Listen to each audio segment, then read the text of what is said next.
Pozdrav dame i gospodo, ušli smo 11. odnosno 12. dan rata između Irana, Sjedinjenih Američkih Država i Izraela. I da mi je neko rekao da ću izgovoriti ove reči na početku rata, Trump je u velikim problemima, zajedno sve sa SAD-om i Izraelom. Evo šta su njihovi mediji u početku govorili. Term disruption for the long-term gain. Short-term pain be for long-term gain. Term spike for a long-term gain. We have to focus on the short-term and long-term. Short-term. Hopefully this is a short-term pain. Od kratkoročnog bola došli smo do sljedećih naslova. Trumpova administracija počinje da paniči zbog brzog rasta cena nafte. Iako su viši Trumpovi pomoćnici očekivali kratkotrajni rast cena nafte u prvim danima rata sa Iranom, obim i održivost tržišne reakcije su ih iznenadili.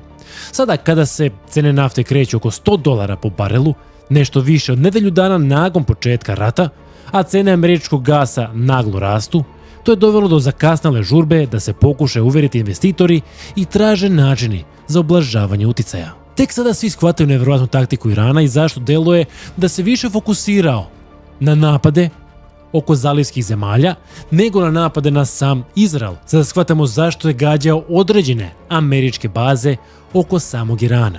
Znači prvo se fokusirao na Bahrein i na famoznu američku petu flotu. Pričali smo o tome u prethodnom klipu. To im je omogućilo da bez problema zaustave protok brodskog saobraćaja kroz Ormuški Moreus. Onda se fokusirao na druge baze, recimo u Kataru. Na taj način je postepeno mučio američke oči i uši, a te baze su upravo to predstavljale. Tokom prvog dana rata Iran zaustavlja delovanje američke pete flote. U svim drugim scenarijima cilj te flote je bio deblokiranje Ormuskog Moreuza. To se sada ne dešava. A sada, brodski saobraćaj kroz Ormuski Moreuz je u praktičnom zastoju, što ometa oko 20% svetskih zaliha nafte, sa malo naznaka kada će tankeri ponovo moći bezbedno da pređu kritični plovni put kod obale Irana. Sada, pa gotovo nijedna brodarska kompanija ne želi da rizikuje prolazak kroz ovaj Moreuz. Iran je pretio da će gađati brodove. Čak i Kinezi imaju poteškoća da prebace tuda svoje brodove. I ono što je nevjerojatno, u ovoj energetskoj krizi Rusi su na dobitku. I također delovalo da su oni prvi put otvoreno u ovom konfliktu. Are your allies Russia and China helping you? Well, they are supporting us politically and otherwise. Are they supporting you militarily? Well, military cooperation between Iran and Russia is not a secret. You know, we have worked with each other in the past, and that has continued. And will continue, I guess. And they are actively helping you in this war? Well, they have always helped us. So I'm gonna understand that to mean yes, that they are actively assisting you in this war. Well, I'm not going to give the details of our cooperation with other countries right in the middle of the war. Prosto mi je nevjerojatno što ću ovo izgovoriti, ali Amerikancima je ostalo nekoliko izbora i svaki taj izbor je krvav po njih. Osim ukoliko ne dođe do nekog čuda ili neke velike izdaje unutar Irana. Trumpova administracija sada mora da bira između dva scenarija. Ekonomska katastrofa ili ti mornarička katastrofa. Da pojasnim. Kuvajt, Irak i Ujedinjeni Arapski Emirati zatvaraju bušotine jer se rezervoari za skladištenje prepunjavaju. Kada se ove bušotine jednom isključe, ne mogu se jednostavno ponovo uključiti, stvarajući preteći krater zaliha koji bi imao kaskadni efekat na globalnu ekonomiju. Stoga, sve sada zavisi od ovog malog ostrva kod Irana i od Ormuskog Moreuza također kod Irana. Ovo su dve ključne tačke koje bi SAD i Izrael morali napasti kopneno i nekim čudom bi morali uspevati sve to držati u svojoj kontroli. A Iran pomno čeka. Znači, ove dve tačke Iran posebno čeka da odbrani i to može decenijama. Za CNN bivši zvaničnik američke administracije rekao da je Bijela kuća svesna, ako se ovakvi ekonomski uslovi nastave, oni će morati razmisliti o obimu ove vojne operacije, tačnije morat će manje zagristi ili pak gledati kako da se izvuku. Prema mnogim analitičarima, naftnim kompanijama, jedini izlaz iz ove krize, a da su Amerikanci pobednici, jeste da oni pošalju mornaricu u Ormuski Moreuz i da mornarica zatim prati ove naftne tankere. Ali, dame i gospodo, znate kako danas zove ovaj Moreuz? Dolina smrti. Dok je udarna grupa nosača brodova Abraham Lincoln spremna, taktička realnost na vodi je opasna. Čak su Iranci pre par dana izjavili kako su oterali ovaj nosač aviona od Ormuskog Moreuza. Iran je efikasno podelio Moreuz između svoje tradicionalne mornarice i agresivnije revolucionarne garde. Iran ne samo da može ovdje da postavi podvodne mine, može da šalje različite čamce samoubice i sa obale može da gađa pogotovo sa čime god želi. Trump je sada zapretio, ukoliko Iran bude postavio bilo kakve podvodne mine, on će onda udariti do sada neviđenom silom. A sada, baš dok pravimo ovaj video, izašla je vest da Iran počeo postavljati podvodne mine. Ona sugeriše da oni očekuju napad baš na ovoj tački. Emmanuel Macron je također imao komentare oko pokušaja deblokiranja Ormuskog Moreuza. Niste svesni koliko je ovo veliko i koliku krvavu bitku ovo može predstavljati ukoliko se SAD upuste u ovo. Vreme prolazi, kriza se produbljuje. Po ovome nam deluje da ne ide baš sve po loju, što bi naš narod rekao. Sam CNN govori kako on i njegova administracija ne mogu u potpunosti da objasne zašto su se oni upustili u ovaj rat. Daju različite razloge. Također, Trump je nedavno bio izjavio kako je ova vojna operacija, tako nazovemo, skoro gotova. Kao što vidimo, nije ni blizu. Da li se ograđuje jer ne može u potpunosti ispuniti glavni cilj, a to je potpuno rušenje iranske vlasti i implementiranje svojih ljudi, ili je ovo rekao kako bi napravio privremeno rješenje? Ova njegova izjava je učinila da cena barela nafte padne sa rekordnih $120 na 90. Da je situacija ozbiljna govori nam i ova vest. Ministar financija SAD Scott Bessent je signalizirao spremnost da ukine sankcije za 100 miliona barela ruske nafte koja je trenutno nasukana na moru kako bi se odmah obezbedila likvidnost. Trumpova administracija sada također računa na povećanu proizvodnju nafte iz Venezuele. Kao što vidite, ta otmica Madura nije bila zbog narkotika, već su oni smatrali i pripremali se da će doći do ovakvog scenarija. Sada ostaje pitanje ko je spremniji za duži rat. Amerikancima uopšte ne ide u korist dug rat, dok Iranci konstantno govore sljedeće. Is your side seeking or will you seek a ceasefire with the United States at this point in time and with Israel? I don't see any room for diplomacy anymore because Donald Trump has been deceiving others and not keeping with his promises. How does all of this end then? If you say right now there's no room for negotiation, President Trump says he wants complete surrender, what does that lead to? There's no room unless the economic pressure would be built up to the extent that other countries would intervene to guarantee this termination of aggression of Americans and Israelis against Iran. Eto, dame i gospodo, iz usta iranskog zvaničnika ono što pričamo već danima. Zato je Iran toliko pomno napadao okolne zemlje. Šireći rat, on vrši ekonomski pritisak na SAD, Izrael. Delo da su zalivske zemlje više ogorčene na Sjedinjene Američke Države nego Iran. One konstantno govore kako im nisu pomogli u odbrani, niti su im javljali kad god bi Iran napadao. Ali upamtite, Iran je napadao američke uši i oči. Iranu za sada ova taktika ide u korist. Zalivske zemlje se nisu uključile u rat protiv Irana jer su uvidjele da nijedna odbrana nije sigurna. Amerikanci nisu očekivali ovakav odgovor Irana što se tiče toliko obimnog napada na okolne države. Mislili su većinu će pretrpeti Izrael. Kao dokaz ovo, naime reakcija iz saudijskih zvaničnika. الدفاع الأمريكي مركز على إسرائيل دون دول الخليج التي تقع فيها كثير من القواعد العسكرية وما في شك أنا في تقديري وأعتقد أن هناك يعني نوع من العتب الخليجي على الحليف أو الشريك إذا وصفناه بدقة الشريك الأمريكي الذي يركز على أمن إسرائيل واستقرار إسرائيل وسكان إسرائيل دون الاهتمام بالجوانب الدفاعية في دول الخليج العربية التي Delo da su Amerikanci Izraelci ispucali plan A, plan B i sada im ostaje plan C.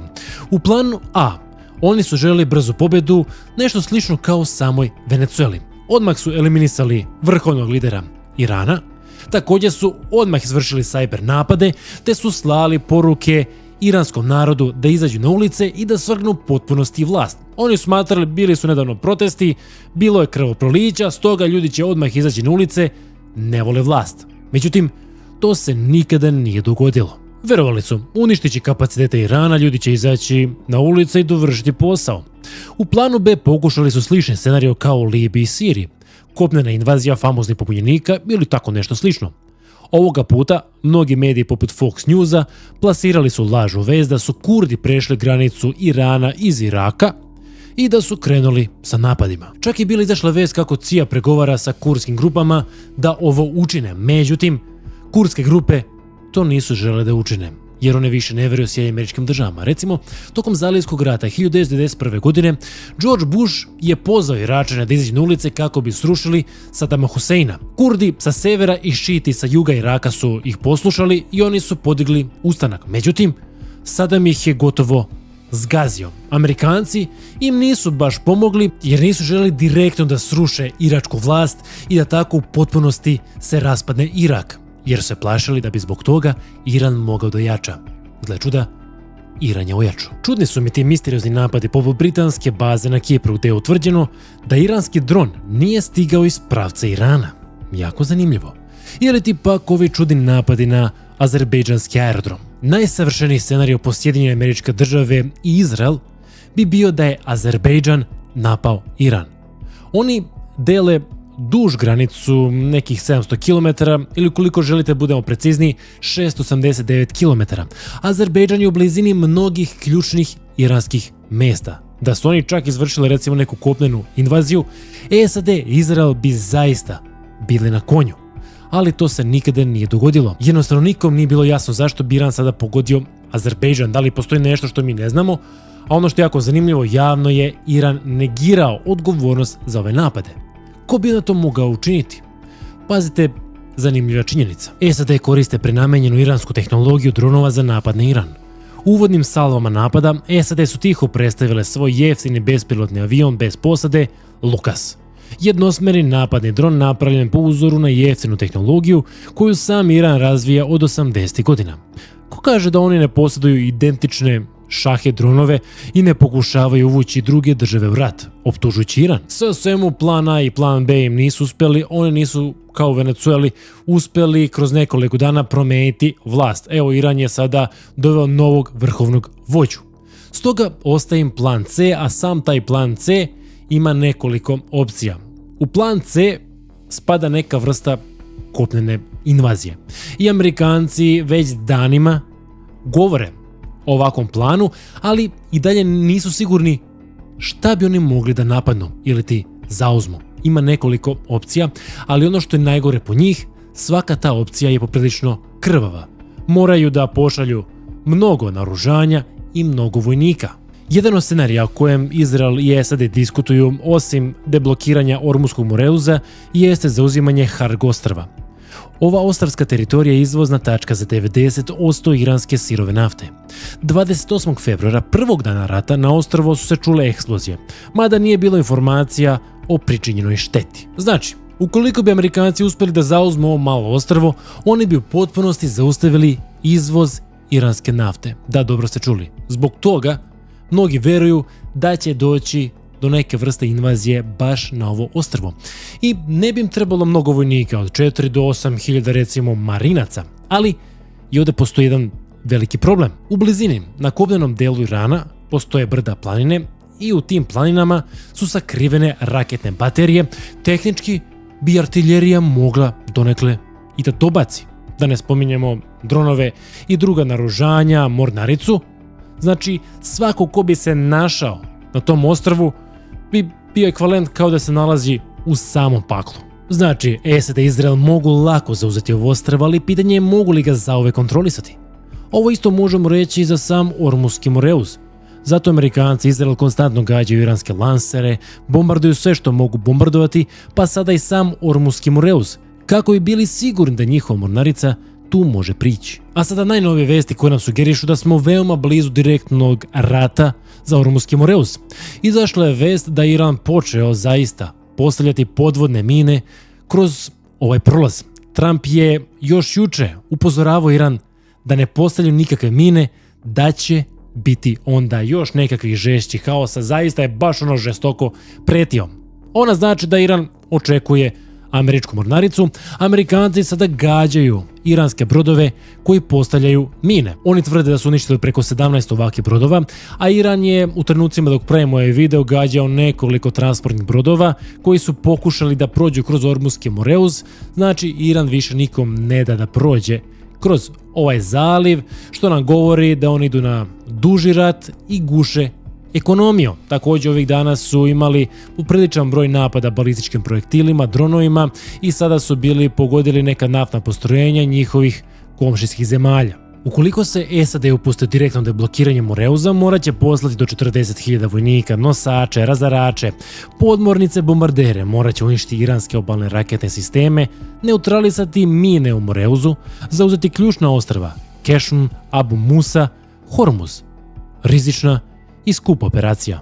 Upamtite, Amerikancima je bilo potrebno dosta vremena da izvade podvodne mine u vodama Kuvajta i to tada u mirnim uslovima. Mislim da mi, gospodo, skoro ništa nije sigurno, ni Iran svemoguć, ali mu dosta toga ide u prilog. Ne samo da su se pripremali za ovo, teren, motivacija, ljudstvo, naoružanja, sada informacije. Zbog toga je ova operacija veoma skupa po SAD, ali i sam Izrael. A jedna stvar je sigurna, u posljednje vrijeme sam Donald Trump više nije siguran u svojim izjavama, konstantno menja ciljeve ove operacije. Na kraju mi više ne znamo šta je krajnji cilj Sjedinjenih Američkih Država. Evo sada su neki novinari pisali kako Bela kuća više ne smatra da im je cilj smena režima Irana. Šta je onda? Ni oni sami više ne znaju. Evo i Trump se također pogubio kada je izašao snimak kako Tomahawk pogađa mesto u blizini gde su ona deca stradala u samom Iranu. Onda on rekao, ne, taj Tomahawk je također iranski, sugerišući da Iran ima pristup američkim Tomahawk projektilima. Tada su ga novinari preslišali govoreći da to baš i nema smisla. You just suggested that Iran somehow got its hands on a tomahawk and bombed its own elementary school on the first day of the war. But you're the only person in your government saying this. Even your defense secretary wouldn't say that when he was asked, standing over your shoulder on your plane on Saturday. Why are you the only person saying this? A sada pazite Trumpov odgovor, pa vi meni recite da li to ima smisla. Evo što Trump kaže. Pa nisam ga video misleći na Tomahawk. I reći da Tomahawk, koji je jedno od najmoćnijih oružja, mora to da istakne, prodaje ga i koriste druge zemlje, znate to. I bilo da je u pitanju Iran, koji također ima neke Tomahawke, voljeli bi da imaju ih više, ali bilo da je u pitanju Iran ili neko drugi, činjenica je da je Tomahawk veoma generički prodaje sa drugim zemljama, ali to se trenutno istražuje. Eto, dame i gospodo, ko su nama lideri i ko nas vodi u ove same ratove. Sada su neki američki senatori zabrinuti da bi zaista Trump mogao povesti mnoge vojnike u kopnenu invaziju Irana. A šta mislite, koliko bi to krvavo bilo? I ovi, pre svega demokratski senatori, govore uz to uzmite i činjenicu da Rusi pomažu u informacijama sada Iranu, uzmite u činjenicu da su tu i Kinezi i zamislite kada bi oni krenuli u kopnenu invaziju na Iran, koliko bi se također oni sami umešali. Šta mislite koliko bi poginulih američkih vojnika tu bilo? Sve u svemu Trump mora da se izvuče odavde, ali mora da deluje da je odradio neki cilj. Čak se razmatra o ograničenoj kopnenoj invaziji. Zamislite scenarij, Amerikanci i Izraelci pošalju veliki broj kopnenih trupa kako bi preuzeli i preostale iranske zalihe visoko bogaćenog uranijuma koji se nalazi duboko pod zemljom u skladištu. Verovali ili ne, ovo je cilj o kojem je Trumpova administracija razmatrala i ovo je otkrio CNN. Sada zamislite kolika bi tek noćna mora ovakva operacija bila po američke vojnike. Iskreno ne vidim da bi ovo moglo baš tek tako da uspe, sem ukoliko se ne bi Amerikanci i Iranci tajno dogovorili, te bi Amerikanci rekli, znate šta je da mi ovo završimo, ali mi moramo da imamo neku pobedu. Aj nas puste, mi kao preuzeli ovo i to je to, kraj. Međutim, šta kažu današnji iranski zvaničnici? Da li su oni spremni za dogovor ili ne? Is your side seeking or will you seek a ceasefire with the United States at this point in time? And with Israel? I don't see any room for diplomacy anymore.